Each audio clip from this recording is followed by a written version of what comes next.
They settled into the back seat and laughed. "This old driver looks like a general," one said mockingly. The other added, "How much time did you spend in the military, old man?" "Kitchen duty?" The elderly man glanced in the mirror, said nothing. He just turned up the radio a bit. 30 seconds later, the voice coming from the radio froze the laughter in the car instantly. "Welcome to Echo Stories. Before we begin this powerful story, tell us in the comments which city you're watching from, and if you believe stories like this need to be heard, hit that subscribe button to support our channel." It was 12:47 a.m. in San Diego.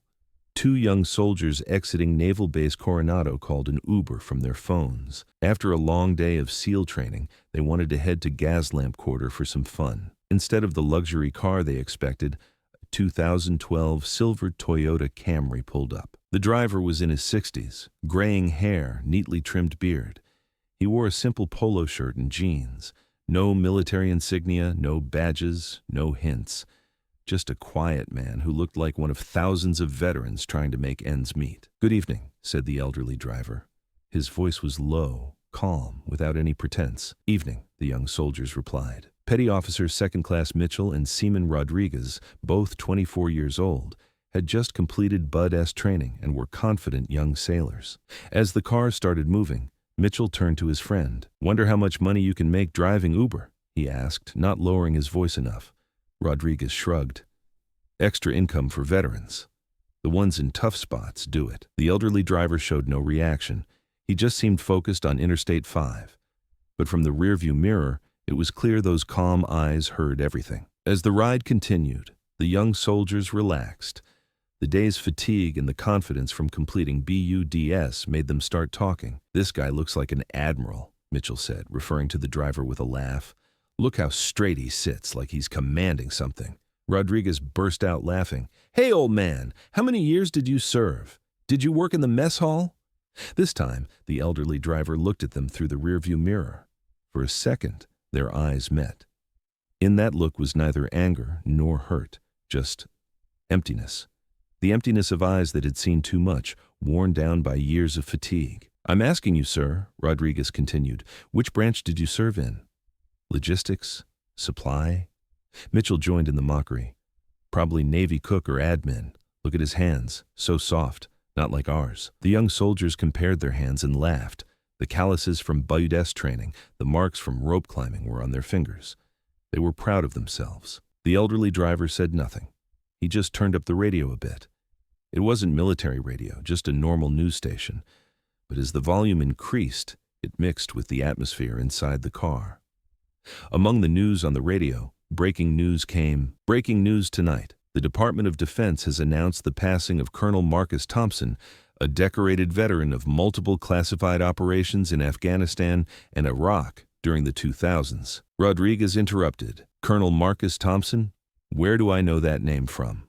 Colonel Thompson was particularly known for his extraordinary courage during Operation Steel Rain in Afghanistan in 2003. According to statements from General William Carter, who commanded the operation, and at that moment, the name coming from the radio stopped time inside the car. During the operation, Major William Carter, commanding a 12-man special operations team, rescued 3 soldiers under heavy enemy fire. Mitchell's mouth dropped open.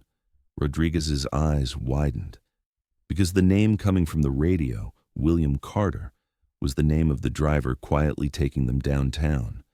This was the name showing on the Uber app. Silence filled the car. The radio continued. In 1995, then Colonel William Carter single-handedly engaged 8 Taliban fighters in an ambush that trapped a supply convoy, saving the lives of 15 soldiers. For this action, he was awarded the Silver Star. Rodriguez swallowed hard. Mitchell's palms were sweating. General Carter retired in 2008 after serving for 30 years, but has remained out of the public eye. Known for his saying, "Heroes live quietly," he has never given interviews or written memoirs about his service. The elderly driver, now they knew he was General William Carter, still said nothing. He just kept driving, as if the voices from the radio were talking about someone else. Mitchell gathered courage and asked, "Sir, are you General William Carter?" The old man looked through the rearview mirror. This time there was something different in that look. Not fatigue, but a slight smile. Very slight. Former, he said simply. Just Bill now. Rodriguez leaned forward. Sir, we're sorry. We didn't know. What didn't you know? William Carter asked calmly. That an Uber driver could be a former soldier? No, sir, that's not what we meant. You can call me Bill, he said with a smile. The rank is long gone. The car stopped at a red light. As William Carter shifted gears, Mitchell examined his hands more carefully. Those hands really weren't soft. There were old scars, burn marks, traces of war. Bill, why are you driving for Uber? The elderly general answered thoughtfully, military pension doesn't cover everything. My son just started college. My wife has medical bills, had to find work. But sir, you're a hero. The government should take care of you. Hero? He asked with a smile. I just did my duty. This is my duty now. The light turned green. The journey continued. But this time the atmosphere inside the car had completely changed. What really happened during Operation Steel Rain? Rodriguez asked, now with a respectful voice. William Carter thought for a moment. We went in with a 12-man team. Intel said there was a major operation being planned against our forward operating base. We had to investigate. And what happened? We walked into an ambush. 12 of us, 40 or 50 of them. The team scattered, comms went down. 3 of our guys were wounded, couldn't move. Mitchell held his breath. You went back for them. Couldn't leave them behind. American soldiers don't abandon their own. How did you get them out? Went back alone.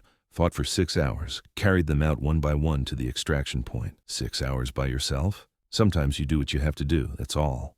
Rodriguez's eyes welled up. How could we talk to you like that? I was like you at your age, William Carter said understandingly. Young soldiers are like that. You're trying to prove yourselves, but you're a real hero.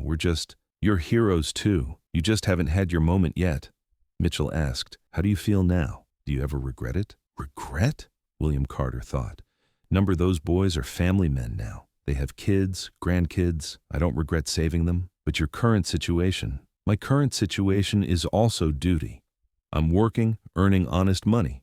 Nothing to be ashamed of. As the car approached downtown, Rodriguez wanted to learn more. What was it like being a general? Very different, of course. Staff cars, security details, protocol. But that wasn't the real life. Real life was in the field with the soldiers. Don't you miss it? I don't miss the rank. I miss the brotherhood from those days, the bonds you form in life and death situations. Mitchell asked curiously, did you get any job offers after retirement from private companies? Sure. Security firms, consulting companies, but they all wanted to use my name, market themselves as former General William Carter. You didn't accept? Number military service isn't a career. It's a calling. Honor can't be sold. 5 minutes before reaching their destination, Rodriguez gathered courage and asked, Bill, can I ask you a favor? Shoot, son. Would you have coffee with us tonight? We want to make up for how we treated you. William Carter looked through the rearview mirror. No need to make up for anything. You're good kids. Please, Mitchell said. We want to learn from you. Learn what? What real leadership is. What real courage is.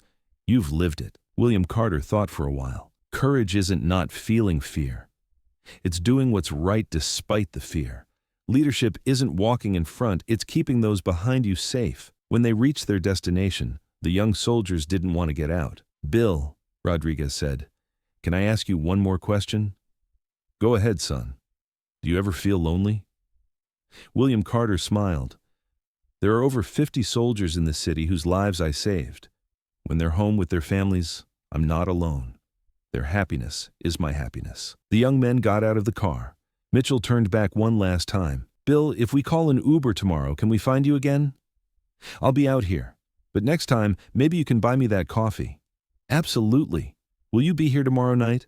7 p.m. right here. After the young soldiers got out, William Carter sat in his car for a while. The radio was still on. The news continued. More details about General William Carter's heroic stories will be featured in our special broadcast tomorrow. William Carter turned off the radio. Heroic stories, he murmured to himself. Real heroism happens in moments no one sees. He pulled out his phone and opened the Uber app. A new ride request came in. Pickup location was Coronado Naval Base, probably more young soldiers. He pressed the accept button and hit the road. Because he wasn't just a former general, he was still a soldier on duty. His duty had just changed. And so, 3 people learned a big lesson that night. 2 young soldiers learned that appearances can be deceiving. An elderly general was reminded once again that respect is earned through character, not age. Real heroes are like this.